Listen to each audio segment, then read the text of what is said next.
Banking മേഖലയിലെ കിട്ടാക്കടം തിരിച്ചുപിടിക്കാത്തത് പ്രതിസന്ധി സൃഷ്ടിക്കുന്നുവെന്ന Kerala bank retires federation ജില്ലാ സമ്മേളനം.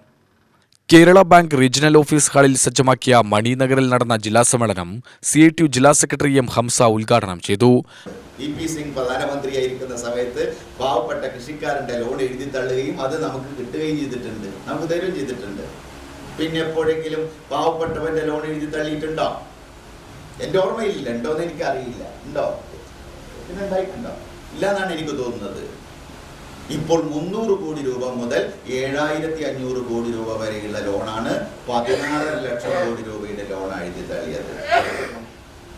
3 ലക്ഷം കോടി രൂപ സെക്യൂരിറ്റി ആക്കി വെച്ചിട്ട് മുദ്രാ ലോൺ ഉണ്ട്. 3 ലക്ഷം കോടി രൂപയാണ് budget reservation, budget support 3 lakh crore.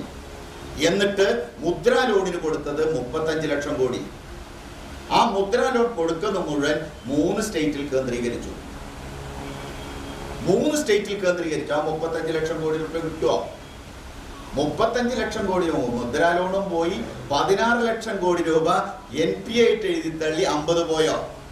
255 lakh crore രൂപയുടെ ഡിപ്പോസിറ്റിൽ ഈ 50-55 ലക്ഷം കോടി പോയാൽ ബാങ്കിന്റെ മൊത്തം ഫിനാൻഷ്യൽ കപ്പാസിറ്റി എന്തായിരിക്കും? ഹെൽത്ത് ആരോഗ്യം എന്തായിരിക്കും? ആലോചിച്ച് നോക്കുങ്ങൾ.